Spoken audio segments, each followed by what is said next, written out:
Sesaat lagi Anda akan mendengarkan program Renungan Sahabat Seperjalanan bersama Pendeta Wendy Pratama. Selamat mendengarkan.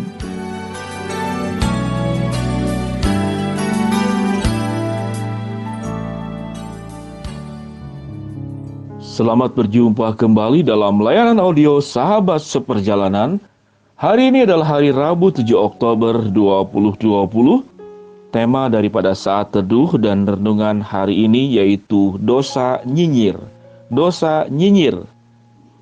Firman Tuhan terambil dalam Mazmur 143 ayat yang pertama. Demikian bunyi firman Tuhan. Awasilah mulutku ya Tuhan, berjagalah pada pintu bibirku. Efesus pasal 4 ayat 29a, demikian bunyi firman Tuhan. Janganlah ada perkataan kotor keluar dari mulutmu, tetapi pakailah perkataan yang baik untuk membangun. Mari kita berdoa. Bapa yang di dalam surga, salah satu pintu yang membuat kami berdosa yaitu bibir. Ucapan kami, mulut kami, perkataan kami, apa yang kami keluarkan di dalam bentuk kalimat yang kami seringkali lontarkan kepada orang-orang lain, apakah itu akan memberkati atau mencelakakan orang lain, bahkan mencelakakan diri sendiri. Kami mau belajar Tuhan untuk bebas dari sebuah dosa yang secara tidak disadari itu sering kami lakukan, yaitu dosa nyinyir. Di dalam nama Tuhan Yesus kami serahkan ya Tuhan untuk layanan Sahabat Seperjalanan hari ini. Amin. Sahabat Seperjalanan yang dikasihi Tuhan, berbicara tentang perkataan, tentang ucapan yang sekarang dikenal dengan yaitu kebiasaan nyinyir. Tidak ada penjelasan yang rinci dan ringkas apa itu nyinyir. Yang jelas adalah perkataan-perkataan yang tidak baik, yang Alkitab katakan itu adalah perkataan kotor yang keluar dari mulutmu. Sehingga dikatakan di dalam firman Tuhan, biarlah Tuhan boleh menjaga di pintu bibirku agar aku ini tidak berdosa dengan mulutku. Sahabat seperjalanan yang dikasihi Tuhan, mengapa begitu mudah orang berbuat dosa dengan melalui perkataan? Karena berkata-kata dan berbicara itu energinya sangat sedikit yang dikeluarkan. Kalau Anda berolahraga itu mengeluarkan kalori yang sangat tinggi.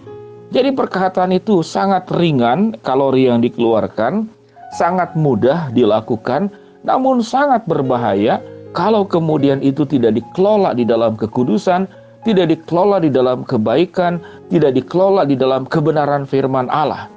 Berbicara tentang nyinyir, ini seringkali saudara-saudara kita bisa melihat di dalam dunia medsos yang terjadi saat ini. Apalagi di dalam dunia politik. Ada orang-orang tertentu di dalam dunia politik Indonesia yang dikategorikan itu tukang nyinyir. Sehingga kerjaannya setiap hari adalah mencari-cari kesalahan. Sahabat seperjalanan yang dikasihi Tuhan, apa itu dosa nyinyir? Dosa nyinyir itu adalah mencari-cari kesalahan. Mencari-cari kesalahan itu artinya tidak ada yang salah, maka dicari-cari sebagai sesuatu yang bisa dijadikan alasan untuk menyalahkan. Kalau mencari kesalahan itu adalah sesuatu mencari bukti. Jadi saudara-saudara sahabat perjalanan yang dikasihi Tuhan, mencari-cari kesalahan, orang itu tidak ada salah, maka dibuat-buatlah seakan-akan salah dengan mengarang cerita, menebar berita hoax, menebar kemudian berita-berita yang keliru. Bagi saya itulah yang disebut dengan dosa nyinyir. Nah, kalau mencari kesalahan, tidak selalu itu harus kita lakukan kalau itu bukan bagian kita. Yang jelas saudara-saudara, sahabat seperjalanan, tugas mencari kesalahan itu adalah tugas kepolisian di dalam rangka membuktikan sebuah kejahatan, sebuah tindak pidana, sebuah mungkin perdata, segala macam kesalahan yang memang dibutuhkan bagi orang-orang yang bergerak di bidang hukum. Sehingga mencari kesalahan saja kalau itu bukan tugas kita, bukan bagian kita, bukan wewenang kita, kita tidak boleh lakukan. Apalagi yang disebut dengan mencari-cari kesalahan. Itu yang disebut dengan nyinyir. Apa sebetulnya kenikmatan daripada menyinyir? Manusia ini sangat menikmati kalau membicarakan orang lain. Merugikan orang lain dengan perkataan-perkataan yang dikeluarkan. membicarakan orang lain dengan ucapan-ucapan yang kita karang. Karena kalau yang namanya nyinyir, itu mencari-cari kesalahan.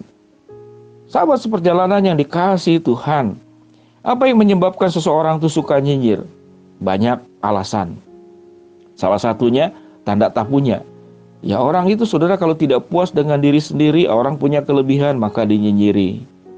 Yang kedua, kenapa orang suka nyinyir? Menurut saya jangan-jangan pengangguran, tidak ada kerjaan. Kalau orang itu saudara sudah punya sebuah fokus hidup, mengerjakan hal yang penting, mengerjakan hal yang mulia, mengerjakan hal yang baik, dia tidak punya waktu lagi untuk nyinyir. Mengapa orang suka nyinyir? Yaitu adalah untuk menutupi kelemahan diri sendiri. Cara terbaik untuk menutupi kelemahan diri sendiri yaitu membicarakan kekurangan orang lain. Apalagi kalau orang itu tidak punya kekurangan, dicari-cari kekurangan, maka itu disebut dengan mencari-cari kesalahan. Mengapa orang itu nyinyir? Karena keinginan untuk merendahkan, mencelakakan orang-orang tertentu.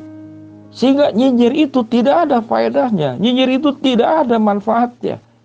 Karena nyinyir itu adalah mencari-cari kesalahan.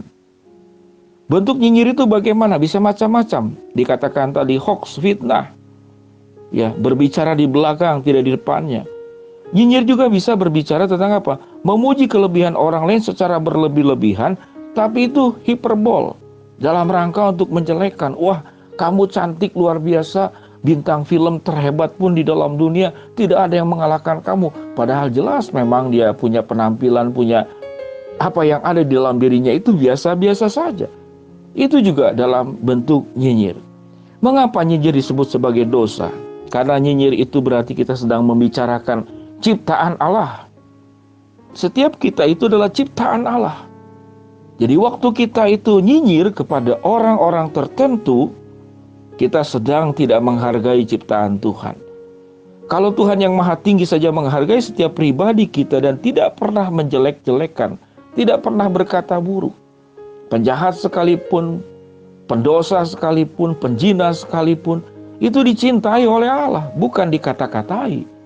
Bukan kemudian dibicarakan seluruh kekurangannya. Setiap dosa orang itu di dalam Tuhan itu diampuni, dilempar ke tubir-tubir laut, lalu diterima, lalu dinasehati, dibimbing, diajar bagaimana mengalami sebuah pertobatan.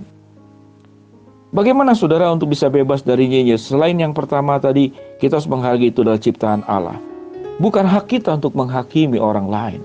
Itu haknya Tuhan. Sebelum kita berbicara tentang kekurangan orang lain, apalagi tidak ada kekurangan kita, cari-cari kesalahan. Kita ingat kita pun juga punya kelemahan. Kita punya kekurangan. Waktu kita berbicara kekurangan orang lain, kita ingat juga bahwa kita juga seperti mereka punya kekurangan. Hal yang perlu kita pahami, sebelum kau mencubit orang lain, cubitlah dirimu sendiri. Kalau itu sakit, jangan kau lakukan hal itu.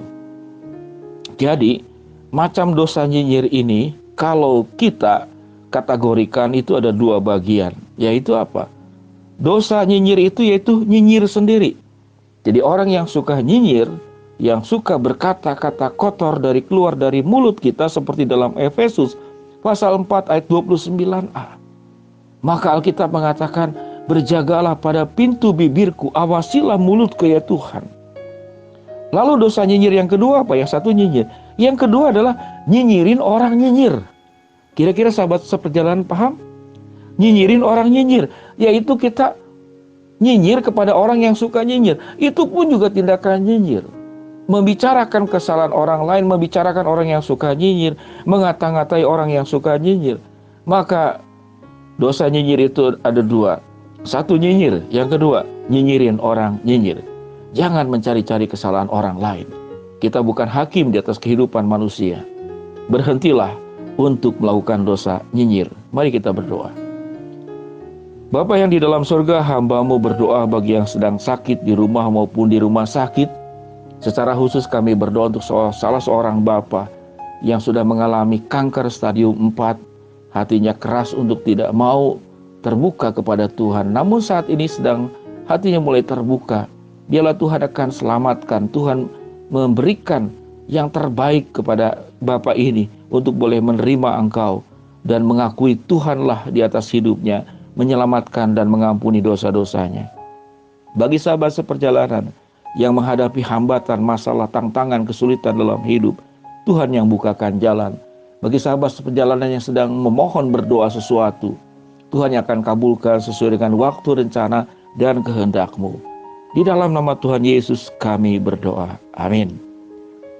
Shalom sahabat seperjalanan, berhentilah melakukan dosa nyinyir. Yang pertama, yaitu nyinyir itu sendiri. Yang kedua, berhentilah nyinyirin orang nyinyir. Selamat beraktivitas, Tuhan memberkati. Shalom.